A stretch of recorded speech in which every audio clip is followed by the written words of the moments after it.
Graça e paz, igreja. Que bênção estar aqui com os amados. Para mim, eu aqui estou sendo o maior abençoado desta noite, por poder estar com os amados aqui. E o Senhor, eu confesso que Deus, como dono da obra, Ele sempre faz questão de mostrar para a gente que o dono da obra é Ele. E eu confesso que eu gastei dias preparando um sermão para esta noite, mas o Senhor disse não. Então nós vamos na direção do Espírito, aquilo que Ele quer falar conosco. Abre sua Bíblia no livro do Evangelho de Mateus. Evangelho de Mateus, no capítulo 6. Capítulo 6. Vamos ler dos versículos 25 até o 34.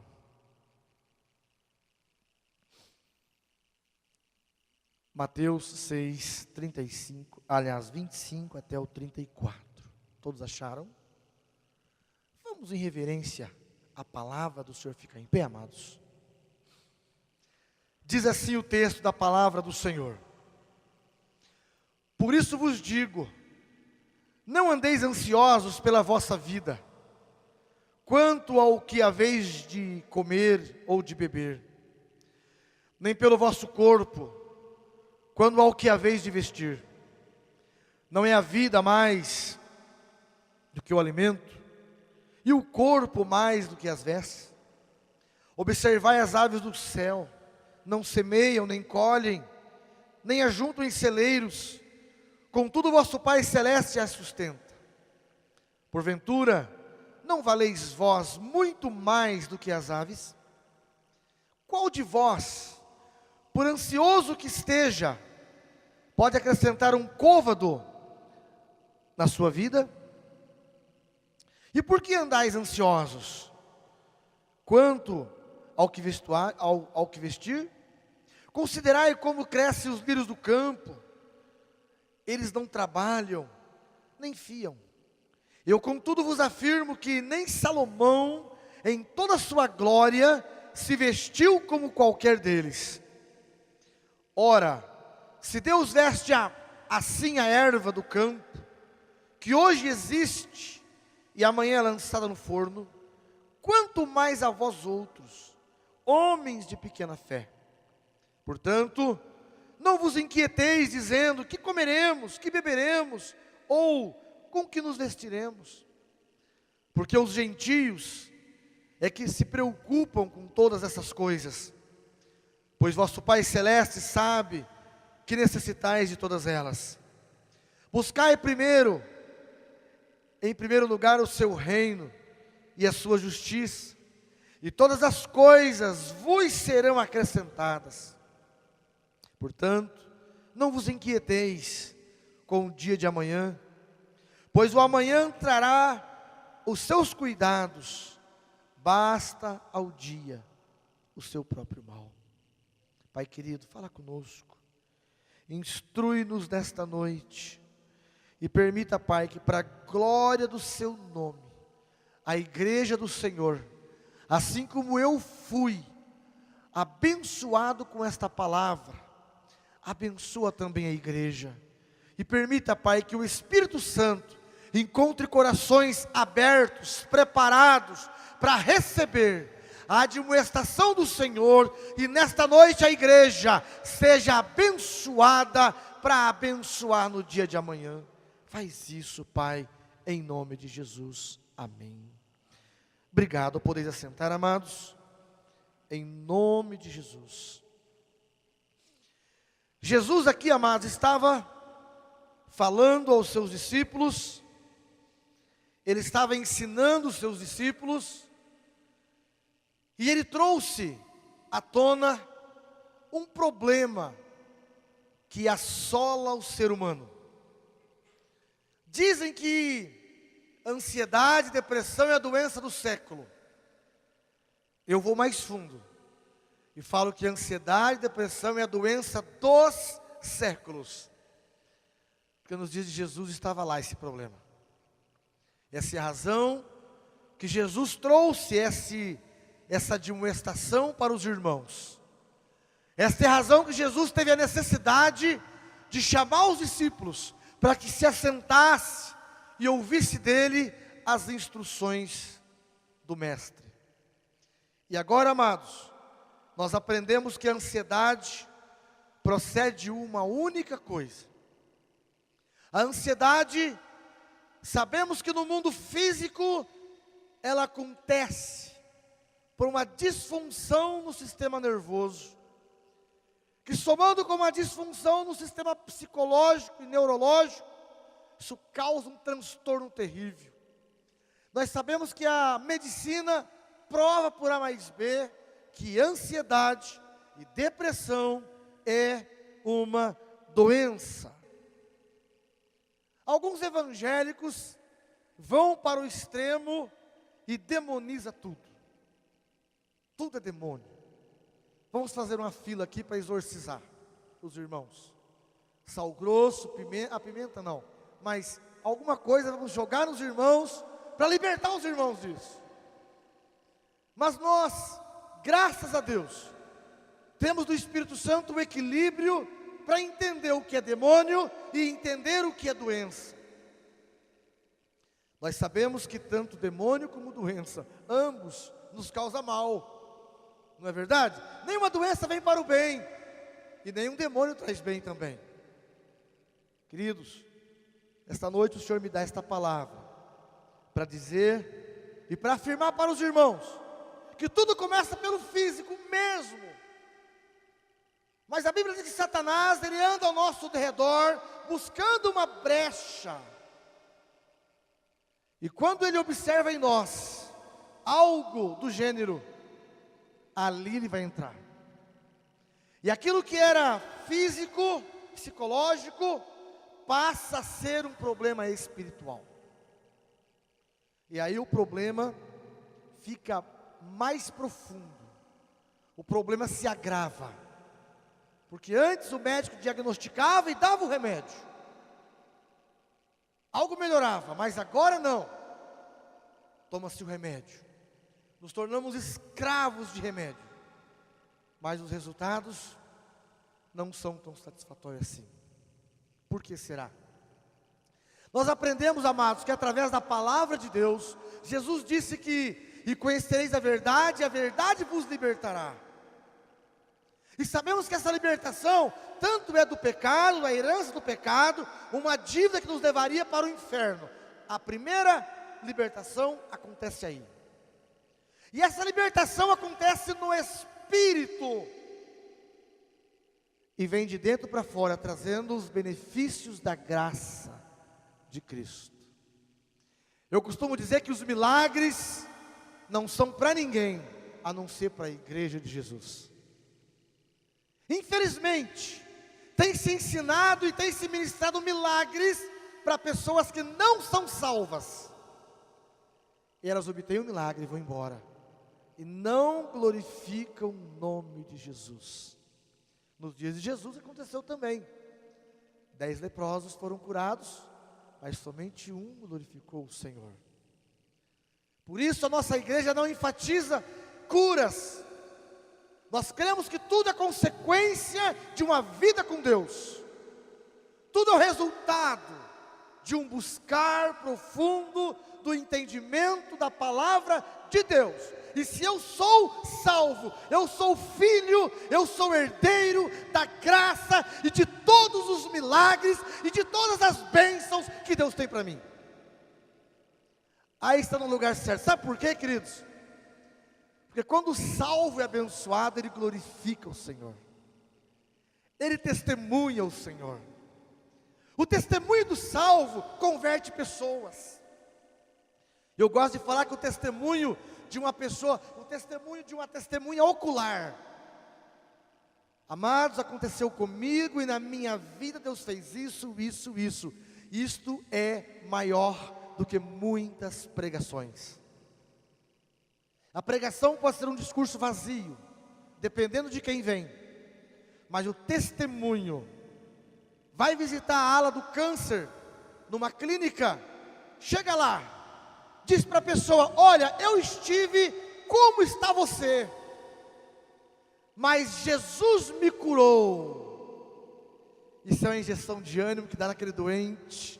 E se você quiser conhecer Jesus também, Ele também fará na sua vida um milagre. É mais do que uma pregação isso. Testemunho de vida, de relacionamento com Deus, é maior do que muitas pregações. Amados, o tema da minha mensagem é: vencendo a ansiedade. A ansiedade nos bloqueia. A ansiedade me desliga do que é do céu e faz com que a minha visão se volte para o que é terreno. E eu começo a viver uma vida de pavor, de medo, antecipando o problema que ia acontecer daqui 10 anos, já antecipo para hoje. Eu já sofro com a possibilidade de entrar numa adversidade. Isso, a partir daí, desenvolve doenças. A partir daí, começa a desenvolver doenças. A preocupação excessiva com coisas, aí nos deixa doente de verdade.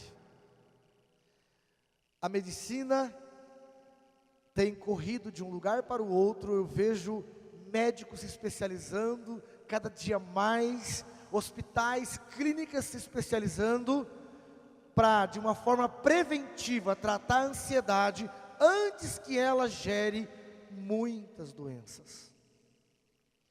A pessoa ansiosa não dorme, não come direito. A pessoa ansiosa rói as unhas. Eu vi muitos olhar para as unhas agora.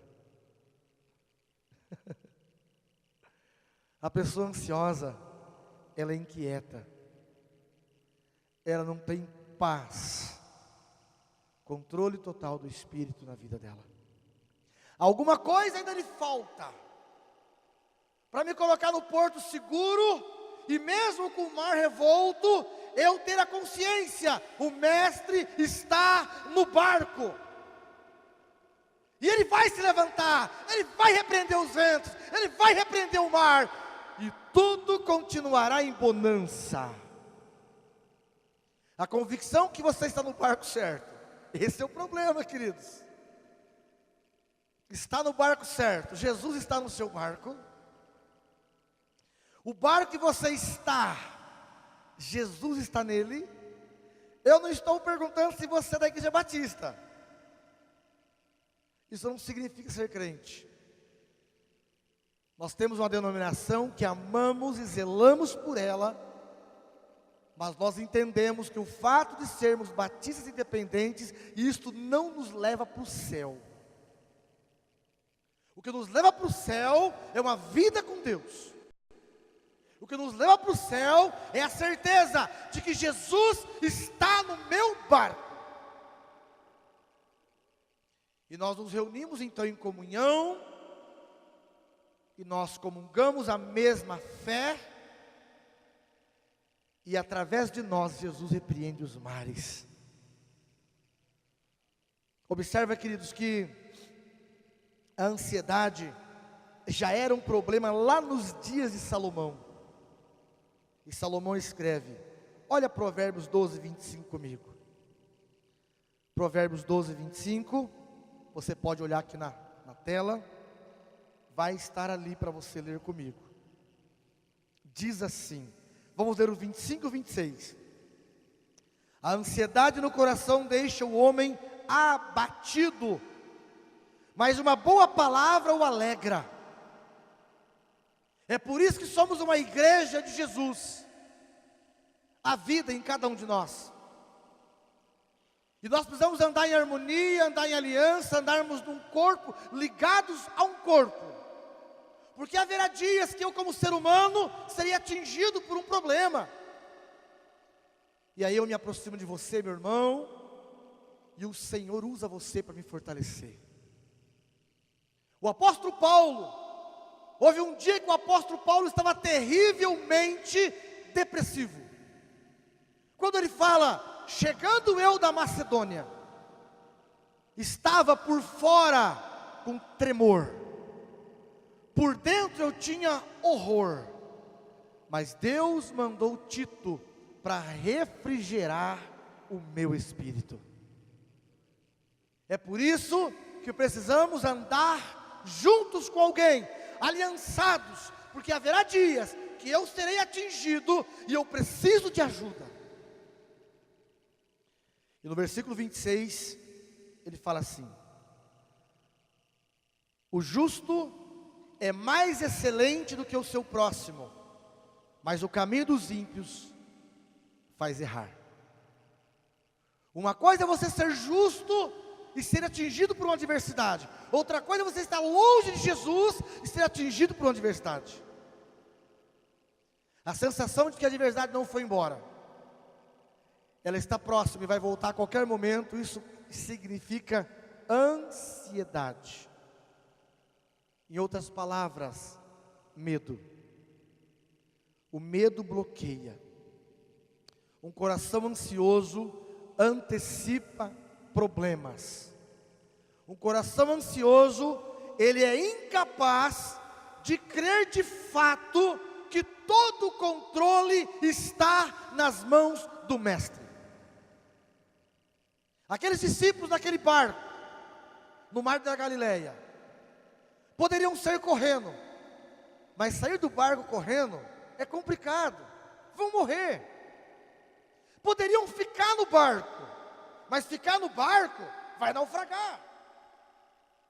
E eles recorreram ao Mestre que estava ali. Mestre, não se dá conta que perecemos? E Jesus estava ali, amados, dormindo, porque ele era homem também, sentia cansaço como nós sentimos.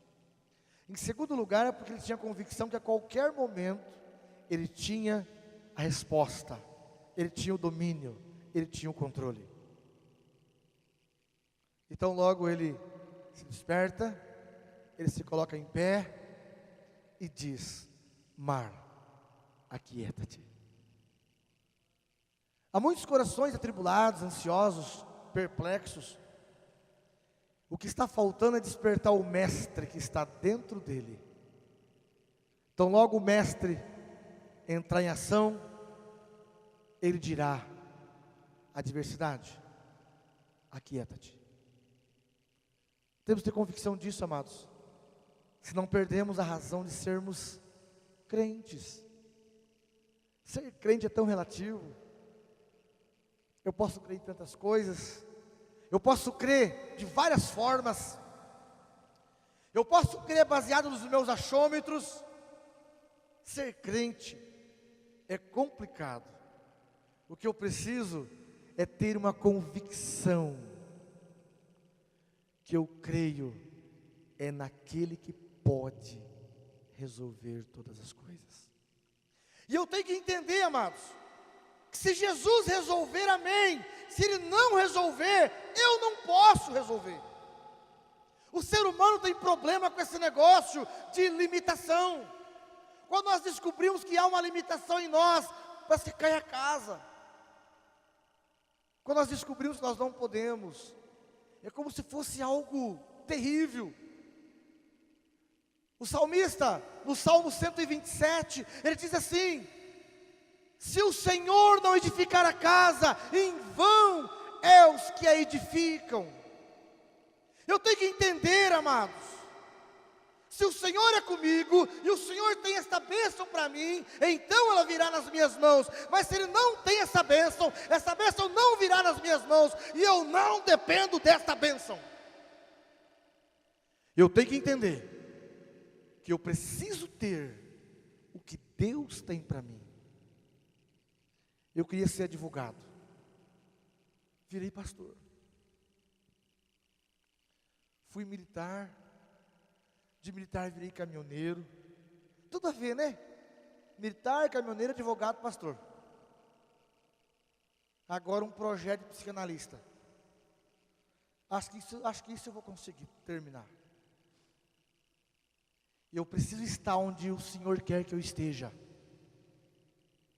Eu preciso sonhar os sonhos de Deus. Eu não posso colocar os meus sonhos na frente dos sonhos de Deus. O contrário disso é igual a ansiedade, é igual a problemas, é igual a depressão. A depressão é a ideia de que eu não posso, eu não consigo, isso me frustra. A depressão é a ideia de que Deus está longe e não vai se intervir, porque Ele não dá a mínima para mim. Ele é muito santo, está muito longe, e eu sou muito pecador e não mereço a atenção dele. Isso é igual depressão. Não tenho onde ir, não tenho morada, não tenho destino, não sei de onde vim, não sei para onde vou. Há uma música mundana que fala isso. Mas a certeza e a convicção de quem eu era sem Jesus, a convicção de quem eu sou em Jesus, e quando eu identifico qual é o meu papel na obra do Senhor, isso me traz paz, isso me traz uma tranquilidade, um refrigério. A ansiedade faz a gente amar muito esse mundo, amados, e fixar morada aqui. O nosso lugar não é aqui, amém? O nosso lugar é para onde Jesus foi preparar morada. Nós temos amado muito esse mundo, muito. Como gostamos desse negócio aqui, meu irmão.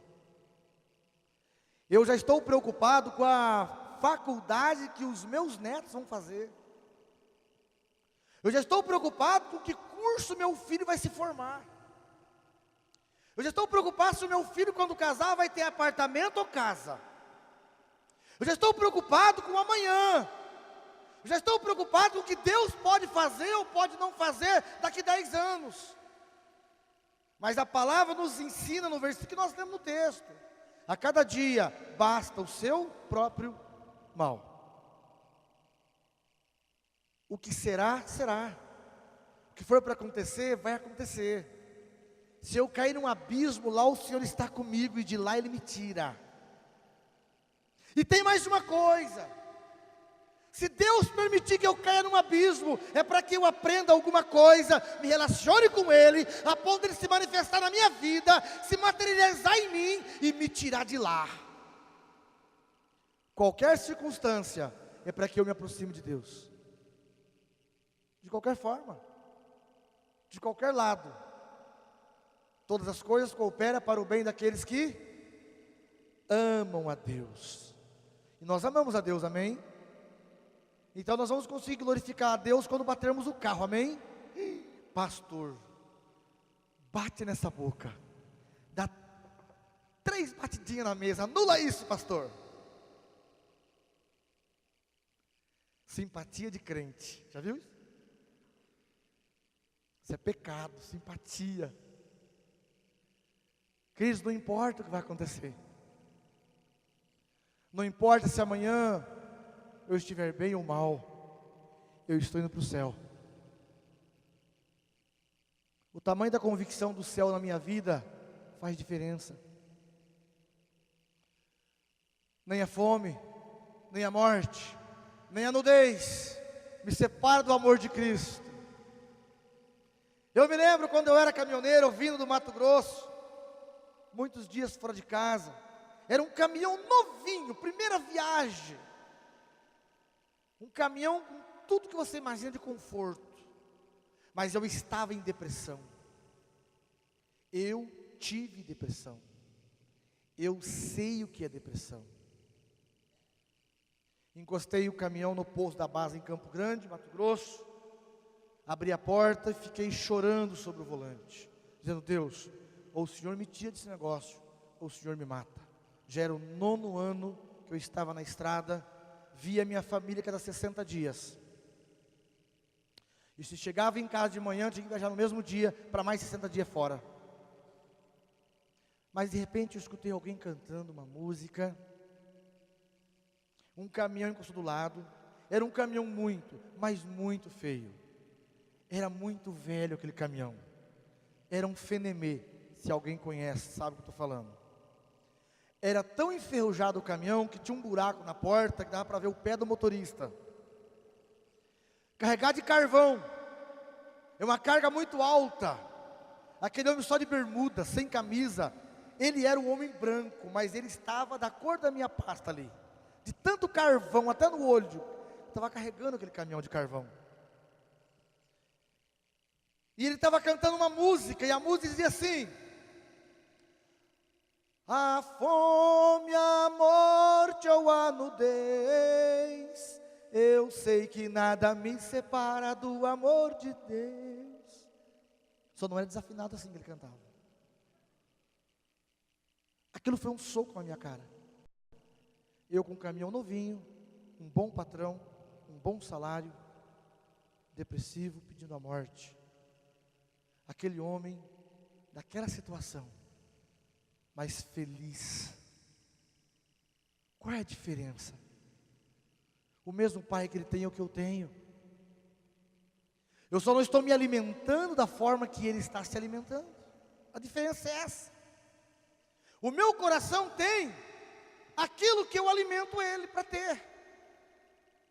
O meu dia a dia vai fazer a diferença no meu futuro bem próximo. Há muitos que chegam em casa depois do culto e vão assistir coisas na televisão que anulam o culto. Sabia disso? Aqui talvez não acontece isso, mas lá em Guaraçu tem muito disso. Final de novela, alguns irmãos faltam o culto para não perder o último capítulo da novela. É um candidato a estar num abismo daqui a pouco, e vai estar. Quando joga time de campeonato e ao final do campeonato, então, amados, muitos irmãos faltam. Porém, esses dias eu desci do altar, falei para o meu pastor substituto, falei: fica aí, eu vou buscar um irmão. Cheguei na casa dele, bati palma, falei: eu vim te buscar para o culto, porque o lugar de crente é na igreja, não é ficar vendo campeonato em televisão. E ele falou: então deixa eu colocar um tênis. Eu falei: não, vai de chinelo mesmo, vim te buscar. Ele foi para a igreja de calça jeans, camiseta e chinelo. Acho que ele levou um choque, nunca mais vai fazer isso. Semana seguinte: pastor, me socorre, eu estou depressivo, eu estou assim, estou assado. Sabe por quê, meu irmão? Com aquilo que eu alimento a minha alma, eu vou andar daqui a pouco. Ele levou um choque para entrar na linha. Queridos,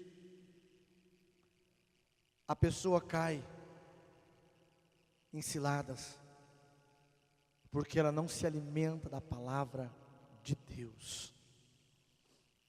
E a palavra, amados, são recados que nós damos para Satanás, e indicamos a área em que ele vai nos vencer. Às vezes, pelo fato de eu não estar inteirado, cheio, transbordante da palavra, e Satanás, ele me atinge, todos são atingidos, desde o pastor até o último membro da igreja, todos, sem exceção. No mundo tereis o quê? Aflições. Ninguém está imune, tá, somos atingidos. A minha atitude, mediante aquela agressão de Satanás contra a minha vida, a minha atitude ali vai declarar o estilo de vida, a qualidade de vida que eu terei logo a seguir. Há muitos irmãos que, por não vigiar, manda recados para Satanás e diz assim: se o meu marido me trair, largo dele. O diabo ouve e já começa a planejar o adultério. Se o meu filho usa droga, toco de casa. O diabo ouve e já começa a planejar o adultério, ou a situação da droga. Olha, se aquele camarada fazer isso comigo, eu dou um tiro na cara dele. O crime já está com data marcada. É uma questão de tempo agora, porque Satanás vai trabalhar em cima disso. Um coração ansioso, amados, ele é um campo aberto para Satanás fazer o que quer naquela vida. A boca da pessoa ansiosa não é governada por Jesus. Quando a situação aperta, ela começa a falar coisas, ela quer chamar a atenção de alguém, e começa a dizer coisas que não devia dizer. Ela começa a se comprometer. E nós revelamos para Satanás onde está a parte frágil da nossa vida. Lembra do nosso irmão Jó? Imagina um homem que a Bíblia diz que ele era justo. Mas teve um dia que num só dia ele fez o funeral de 10 filhos. Eita Deus. Deu um vento e matou todo o rebanho. Só ficou um para vir contar a história. Sempre ficava um, né? Para dar uma notícia. Naquele mesmo dia a casa caiu sobre os filhos e matou todos. Naquele mesmo dia o Jó olha para o corpo, todo leproso. Mas a gente estuda na Bíblia, amados, nós vemos que no livro de Provérbios, no capítulo 26, versículo 2, o sábio Salomão, não está ali, Provérbios não está ali, diz que nenhuma maldição vem sem ter uma causa. Descobrimos que havia uma ansiedade no coração de Jó, e ali estava a porta aberta para entrar o fracasso. Depois que tudo aconteceu na vida de Jó, leia comigo, Jó 3:25. Aquilo que eu temia me sobreveio, e o que eu receava me aconteceu. Se você ler o contexto desse versículo, você vai ver que quando os filhos de Jó saíam para se alegrar com os amigos, Jó dizia o seguinte: vai que os meus filhos pequem, e vem maldição sobre eles, então eu já vou sacrificar o Senhor. Você já viu aquele crente que ele vai à igreja, não porque ele adora a Deus, mas porque ele tem medo de Deus. Ele tem medo do inferno, ele tem medo de ser amaldiçoado. E alguns líderes ainda ameaçam as pessoas e falam assim: olha, se você não me obedecer, vem maldição na sua vida. Tem alguns líderes que fazem isso. Não levanta contra o ungido, que eu te amaldiçoo, hein? Cuidado. Já viu isso ou não? As pessoas servem a Deus por medo de Deus. O Jó era um. Vai que os meus filhos vão pecar, então eu já vou sacrificar o Senhor para anular a maldição. Isso é o que? Ansiedade. Satanás está de olho. O coração ansioso, ele é incapaz, eu repito, de acreditar que o Senhor está no controle. A pessoa faz isso, amados, porque ela quer estar no controle. Já percebeu que todo ser humano tem a vontade de estar no controle das coisas? Eu decido, eu faço, eu penso, eu planejo. Eu vou fazer tal curso, eu vou me formar em tal curso. Mas nunca pergunta ao Senhor: pai, o Senhor tem isso para mim? Eu vou namorar tal moça, tal rapaz, vão me casar. Mas nunca pergunta ao Senhor: o Senhor tem essa pessoa para mim? O coração ansioso leva a pessoa a se governar. O coração ansioso leva a pessoa a declarar que ela é Deus de si mesma. Ela é tão ansiosa que ela não tem tempo. Fala assim: olha, eu vou ter um propósito de oração de 8 dias para depois tomar essa decisão. A ansiedade não deixa isso acontecer. Pode observar, Jesus se retirava ao monte para orar diariamente, ele sendo o próprio Deus. Você pode observar, alguns grandes homens de Deus oravam muito para tomar uma decisão. A gente primeiro toma uma decisão para depois perguntar: Deus, e aí, o Senhor vai me abençoar? Ou depois ligar para alguém: ora por mim que eu caí num buraco. A ansiedade é uma armadilha de Satanás. E ela está presente nas nossas vidas. Mas quando, queridos, quando eu sei, tenho certeza de que o Senhor está no controle, é quando eu leio a palavra de Deus, E a palavra, ela liberta, a verdade nos liberta. E eu começo a ver que na vida dos grandes homens de Deus não foi diferente. Quando eles não confiaram em Deus, caíram em buracos. Mas quando eles confiaram no Senhor, o Senhor era com eles. Leia comigo o que o salmista Davi escreve no Salmo 37, versículos 5 e 6. Pode ler aqui na mídia comigo. Diz assim: entrega o teu caminho ao Senhor, confia nele, e Ele o fará. Olha o 6. E Ele fará sobressair a tua justiça como a luz, e o teu juízo como ao meio-dia. Entrega. A gente quer ter domínio, a gente quer resolver, e o Senhor diz assim: entrega. Para mim chegar a esse nível, eu preciso estar inteirado da palavra de Deus. É a palavra, meu irmão. Ó, você quer, pastor, como é que eu faço para ter essa convicção, dormir e descansar? Leia a Bíblia, gaste tempo lendo a Bíblia. Os crentes das nossas igrejas não lêem Bíblia, e por isso são fracos na fé. E conhecereis a verdade, ela vos libertará. O João, quando escreve Apocalipse capítulo 1, versículo 3, bem-aventurado é o que lê, bem-aventurado é o que ouve, bem-aventurado é o que pratica as palavras desta profecia. Quando você lê, produz a fé, e você verbaliza a sua fé e materializa o poder de Deus. Eu me lembro, certa feita eu comprei uma Kombi, muito feia a minha Kombi, para buscar alimentos no Ceasa, para um projeto social nosso. Mas belo dia aquela Kombi começou a dar problema, não tinha freio mais. Quando pisava no freio, sabe quando o ferro pega no ferro? Aquele barulhão. E alguns irmãos se preocuparam comigo, mas ninguém enfiou a mão no bolso para falar: arruma lá a Kombi. Ninguém. Eu falei: Deus, eu não posso mais andar com essa Kombi, é uma irresponsabilidade por pessoas aqui dentro. Essa Kombi não tem freio, Senhor.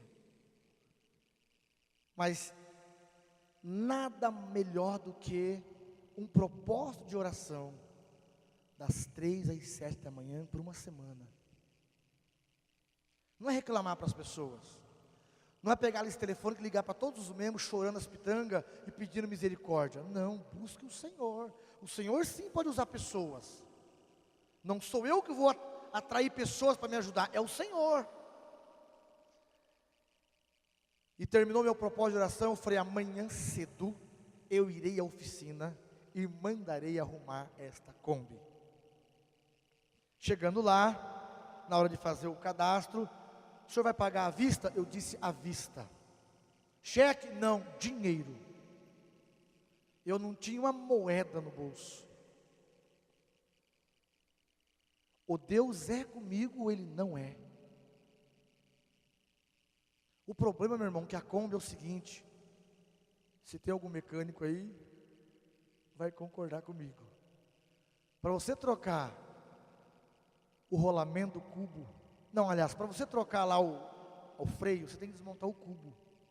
E quando abriu o cubo, os rolamentos estavam moídos. Não tinha mais como montar aquilo. Então agora não era só freio, era rolamento. Faz o orçamento, pode fazer o orçamento. Olha, vai ficar 800, os 4 cubos revisados, trocar todos os rolamentos, todos os freios, R$830. Pode fazer. E eu fui para casa. Sabe de que jeito? De a pé, a 12 quilômetros de casa. E eu fui assim, citando Filipenses 4:19. O meu Deus já supriu a minha necessidade, segundo as suas riquezas e glórias, em Cristo Jesus. Eu terminava e começava de novo. Eu terminava e começava de novo. Terminava e começava de novo. Em dado momento o Senhor me visitava e eu falava em línguas estranhas. Em dado momento eu falava e até em casa, 12 quilômetros por dentro da cidade, passando avenidas, lugar aqui, isso em Cascavel, que Guaraniaçu não dá 1 quilômetro de distância de um lugar no outro. Isso Cascavel, amados. Cheguei em casa, almocei. Depois do almoço fui tirar uma pestana, como diz o mineiro. Mas eu estava dormindo numa rede assim na varanda e alguém bateu no meu pé. E eu acordei, era o irmão da Polícia Rodoviária Federal. A gente mal tinha relacionamento, era o paz do Senhor na igreja, nada mais do que isso. Ele falou assim: meu irmão, o que está acontecendo com você?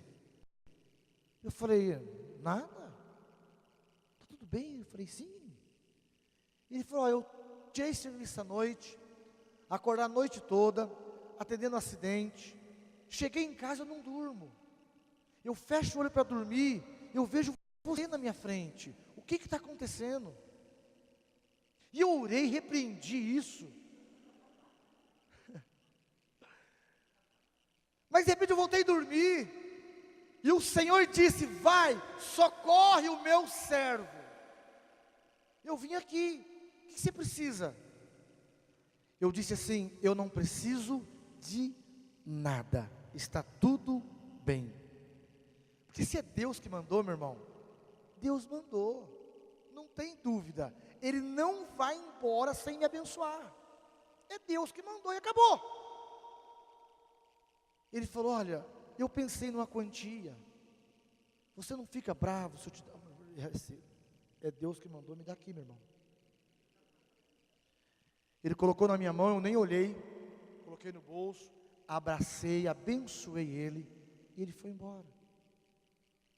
Quando ele foi embora, eu fui contar. Resultado, deu para pagar toda a oficina à vista e sobrou R$100. Você está afim de viver o sobrenatural de Deus? Mergulhe na intimidade com Ele, deixa a ansiedade de lado, confie que Ele é. Clama a mim e responder-te-ei, e anunciar-te-ei coisas grandes e ocultas que não sabes. Eu me lembro, querido, de uma passagem bíblica em Gênesis, onde uma mulher chamada Agar, ela estava com seu filho no deserto, e acabou a água, e o deserto não tem água. E ela então coloca o seu filho debaixo de um zimbro, e se afasta dele para não ver morrer de sede. Mas o Senhor apareceu para ela numa teofania, em forma de anjo, e disse: minha serva. O Senhor repreendeu aquela mulher. E a Bíblia fala que os olhos dela se abriu, e ela viu uma fonte de água. Aquela fonte não existia, mas ela viu a fonte. Amados, não precisa existir, Deus faz. Ninguém mais precisa ver, você vai ver. E de lá você vai tirar recursos, de lá você vai tirar tudo que você precisa, a ponto de você contar para as pessoas e ninguém acreditar, mas não importa, aquilo trouxe uma experiência profunda entre você e Deus, e a sua fé aumentou. Significa que aquela adversidade serviu para uma coisa: crescimento na intimidade com Deus. É por isso que não importa o que vamos passar. Se amanhã eu me acidentar, e daí? Eu estou nas mãos do Senhor. Haverá um propósito. O meu Deus não me abandona para que eu me acidente por acaso. Deixa eu te contar uma experiência. Eu fiquei desempregado no ano 97, o ano que o meu filho nasceu. Meu filho mais velho. E a situação ficou apertada. A ponto de eu comprar 50 quilos de amendoim, torrar no fogão a gás, para ir vender no estádio de jogo. E eu fui torrar o amendoim. Era um dia de frio, chuva. E eu torrava o amendoim, fazia assim com ele para tirar a pele, e ia lá fora abanar o amendoim no frio e na chuva. E aquilo foi me dando uma dor no corpo, foi se agravando, o fôlego foi ficando curto, começou a doer as minhas costas. quando eu acabei de torrar aquele amendoim todo, eu estava travado. Falei para minha esposa assim: eu preciso ir ao médico, que eu estou muito mal. Doía a cabeça, os músculos, o peito, as costas. Eu ia tossir, doía muito o peito. E a minha esposa falou assim: chama alguém da igreja. Eu disse: não. Procurei umas moedas na gaveta, deu para pagar o ônibus de ida. E eu fui para o hospital universitário. Cheguei lá, mas tinha uma epidemia de gripe, uma gripe doida, uma virose. E tinha uma fila muito grande. Isso era 5 da tarde. A moça me disse assim: olha, você vai ser atendido lá por volta de meia-noite. E eu me assentei num banquinho e fiquei ali. Eu tinha que administrar o fôlego, porque até respirar doía. E eu fiquei ali dizendo assim: Senhor, eu sou teu servo. Para que o Senhor me trouxe aqui? Qual a razão? Sua palavra não diz que tudo coopera para o bem daqueles que temem a Deus? Eu te sirvo, Pai. Qual a razão de eu estar desempregado numa situação dessa? Senhor, abra minha mente para que eu entenda isso. De repente chegou, mas uma ambulância, mas com toda a velocidade, encostou no pronto-socorro, desceu a enfermeira, desceu uma mãe, gritando e dizia assim: o meu filho está morrendo, socorro. Era um estado de meningite. Aquele jovem, uma criança dos 13 anos, ele gritava, ele estava roxo, ele gritava o máximo que ele podia, de tanta dor de cabeça. E o Senhor fala comigo assim: ora por ele. Eu falei: eu não, estou pior do que ele, Senhor, eu nem falar eu consigo. Eu pensando aqui. Mas deu uma confusão, a maca não vinha, aquela mãe começou a xingar todo mundo ali na porta do hospital. E aquela criança ali dentro da ambulância, gritando de dor, e a maca não vinha. E o Senhor disse: ele vai morrer, mas está nas tuas mãos a vida dessa criança, ore por ela agora. Irmãos, eu ouvia Deus falar bem aqui. E eu disse: Senhor, então o Senhor me cura, para mim orar por ele. E o Senhor disse: ore agora. E eu me levantei, eu cheguei na porta daquela ambulância, coloquei a mão na maca, e disse: se o Senhor quer, o Senhor cura, eu ministro a cura, amém. Essa foi minha oração. E eu voltei, me sentei naquele banquinho e fiquei ali. Nisso a maca chegou, entraram correndo, passaram 15 minutos, eu ouvi alguém sorrindo. Quando eu olho, aquele menino, em pé, sorridente. Sabe o que aconteceu? Eu fiz igual o Jonas, fiquei irado com aquilo. O Jonas ficou irado quando Deus salvou Nínive. Como pode, Senhor? Olha ele, olha eu. Aquela mãe, como que pode? O médico não achou nada, mandou embora. Já estava vindo no hospital de Capitão Leone das Marcas, já encaminhado para o HU. Chegou ali, não tinha meningite mais, não tinha mais nada, acabou. E eu fiquei ali me maldizendo, reclamando, murmurando. E depois o Senhor falou assim para mim: o que você faz aí?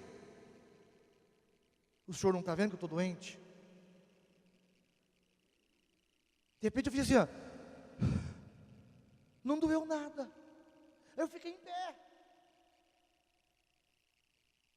Eu peguei o rumo do portão e fui para casa. Eu não tinha mais nada. Tá, pastor, mas e daí? Passaram 3 anos. Estava eu numa igreja que não é da nossa convenção. Fui convidado para pregar numa igreja em Capitão Leone das Marques. Estava lá, estava aguardando a minha vez de pregar. Eu não era pastor, mas fui convidado por um amigo para pregar lá naquela igreja. E de repente uma senhora levanta para dar testemunho. E ela foi testemunhar o quê? Aquele fato: o Senhor deu a vida para o meu filho. Eu comecei a chorar, amados. Aí que eu fui entender o propósito de Deus. Aí eu comecei a entender que as mais obscuras situações têm um propósito. Nós é que nós não enxergamos, nós não vemos, nós somos incrédulos, nós somos duros de coração, porque há uma ansiedade dentro de nós, que nós queremos resolver tudo do nosso jeito e da nossa forma. E o Senhor diz: o jeito é meu, eu sou, eu determino. Amém? O ansioso, ele é materialista, ele é Deus de si mesmo. Observa o que está escrito em Gênesis capítulo 3, 22. Então disse o Senhor: eis que o homem é como um de nós. Logo após a queda, Deus disse que o homem se tornou Deus de si mesmo. E esse Deus, com D minúsculo, que se gerou dentro de nós, ele morreu no dia que eu aceitei Jesus como Senhor e Salvador. Eu me anulei para que Cristo reine em mim. O problema é que esse Deus que morreu quer ressuscitar todo dia. O caixão quer abrir a tampa. E ele é doido para governar a vida da gente. Ele é doido para fazer com que nós nos tornamos incrédulos, cegos. E às vezes nós, como líderes, nos tornamos cegos que conduz cego. E aí cai todo mundo no abismo. Você entende um negócio desse? Queridos, para terminar, concluindo já. A ansiedade na vida de um cristão é a incapacidade de crer que Deus está no controle. É uma herança da velha vida. É sinônimo de estar longe da intimidade com Deus. Longe da intimidade com Deus. Olha o que Paulo escreve aos Filipenses. Leia comigo aqui. Não estejais inquietos por coisa alguma. Antes as vossas petições sejam em tudo conhecidas diante de Deus. Ansioso não tem vida de oração. Você quer saber se você é ansioso, meu irmão? Observa quanto tempo você ora por dia. Quanto de Bíblia você lê. Você chega a um diagnóstico de se você é ansioso ou não. Porque orar é se desligar e gastar tempo na intimidade. O ansioso não consegue fazer isso. Ele ajoelha e fala assim: Senhor, aguarda, abençoa meu dia, a minha ida e a minha volta, amém. E sai correndo para o trabalho. Senhor, perdoa os meus pecados por pensamento, palavra e ação, amém. Por atacado, por atacado, meu irmão. Você pensa que a ansiedade é só quem rói unha? Tem uma ansiedade oculta. A nossa mente tem informações ocultas que nós não a conhecemos, mas ela governa a nossa vida. Eu só entendi o que é isso quando fui estudar psicanálise. Informações ocultas. Uma jovem revoltada, que aos 14 anos já tinha passado por 3 abortos, usuária de drogas, e agora crente. Crente, mas com todos os problemas de revolta. Minha mãe não presta, minha mãe é isso, minha mãe é aquilo. Eu fui conversar com ela. O que está acontecendo? Por que razão você é assim? Como o casamento dos teus pais? Não, o casamento dos meus pais, tudo bem. Tudo bem, mas vamos observar de onde é que vem essa revolta, do que está acontecendo. Você se sente rejeitada pela sua mãe? Não. Você se sente rejeitada pelo seu pai? Não. Pelo dia eu fui falar com os pais. Falei: minha irmã, vamos conversar. A gestação que você gerou esta jovem foi tranquila? Não, pastor. Quando meu esposo soube que eu estava grávida, ele me abandonou e foi embora. Voltou 5 anos depois. E eu tentei aborto várias vezes. E eu falava: essa maldição que está aqui eu não quero. Mas pastor, ninguém sabe disso, pastor. Eu falei: ninguém sabe disso? Satanás sabe. E joga na mente da tua filha todo dia isso. Essa rejeição que ela sente vem daí. Embora a filha não sabia de nada. Informações ocultas da mente que governa a pessoa e a pessoa não sabe. Eu posso chamar a sua filha para nós conversarmos, isso vai trazer libertação para ela. Pode, pastor. Eu só não sei se eu tenho coragem de falar. Você me autoriza a falar? Autorizo. Chamamos a filha, sentou. Falei, querida, você falou para mim que a sua mãe nunca te rejeitou. Ela te rejeitou sim. A irmã começou a chorar, filha, me perdoa. Quando seu pai foi embora, ficou tantos anos na Itália. Eu fiquei abandonada, sozinha, com medo. E eu rejeitei você, tentei aborto. Eu falava que você era uma praga na minha vida. Veio à tona o que estava encoberto. Liberou perdão. Está liberta agora. Entende o que é isso? No mundo espiritual existem coisas guardadas contra nós, que se nós não tomarmos posse da cruz de Cristo, nós vamos sendo crentes, porém padecer. As vitórias que Jesus tem para nós, não vamos ter. Somos salvos, vamos para o céu, mas enquanto vivermos, Ele vai salgar o couro da gente todos os dias. Agora, quando eu me relaciono com a palavra de Deus, há tempo de meditar, de aprender, de decorar, se for o caso, de transmitir, gasto tempo em oração, em santidade. O Espírito Santo revela. Quando Deus falou assim, clama a mim, responder-te-ei, te mostrarei coisas ocultas que não sabes. É só a intimidade com Deus que fará com que as coisas venham à tona. E aí o Espírito Santo trata, cura e liberta. A ansiedade não deixa nós lermos Bíblia. Como é que vamos ser libertos? A ansiedade não me deixa gastar tempo com oração. Como é que eu vou ser liberto? A ansiedade me faz achar que não adianta eu abrir a minha vida com o meu líder, porque ele não vai resolver.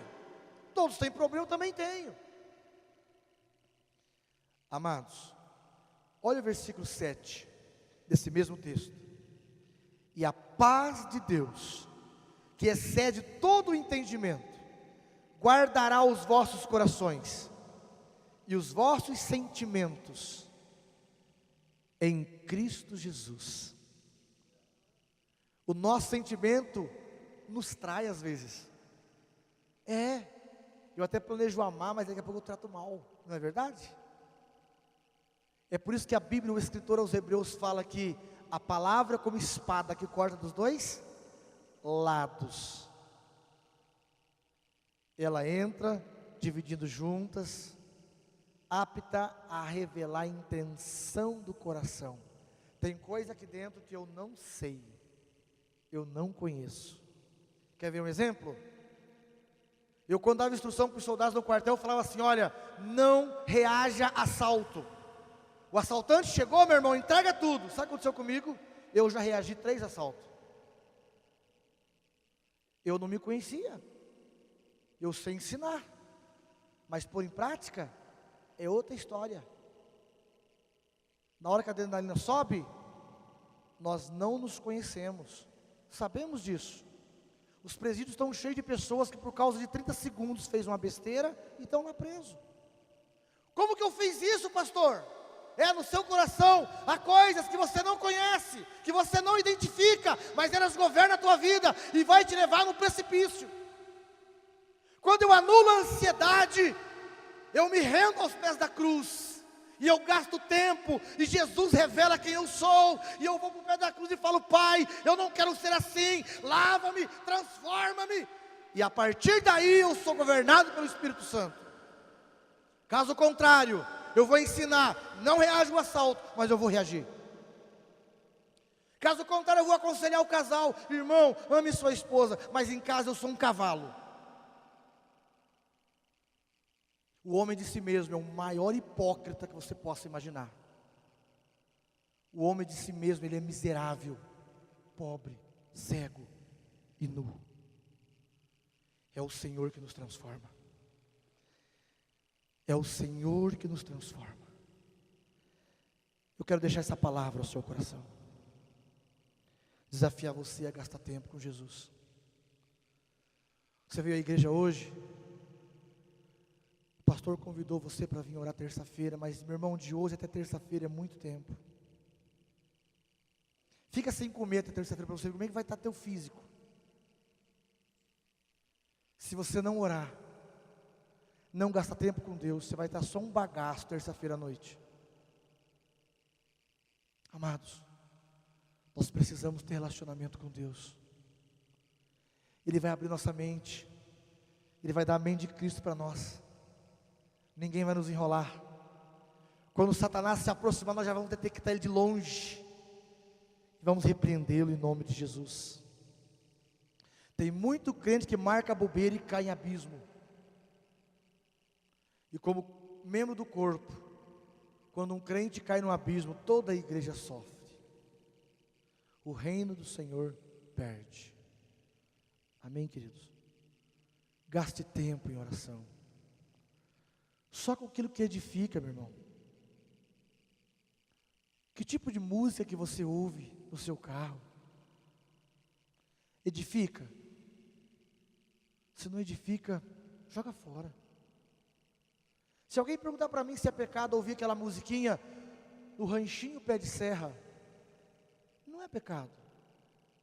Se perguntar para mim se é pecado ouvir uma música no Rancho Fundo para lá do fim do mundo, meu cafezal em flores, não é pecado. Aí eu pergunto, mas edifica? Me aproxima de Jesus? Não, então eu não quero. Ao invés de ouvir meu cafezal em flores, eu vou ouvir uma palavra. Ah, queridos, eu vou viajar com meu, antigamente era o Walkman, né? Antigamente. Hoje, eu vou viajar com o meu fone. Eu tenho um celular aí com 2.000 músicas só de adoração. Eu vou me edificar. Que amanhã pela manhã Satanás vai armar uma cilada para mim. Se o Espírito Santo não abrir a minha mente, eu vou cair nela. Então eu tenho que ter intimidade. Eu tenho que andar no que me edifica.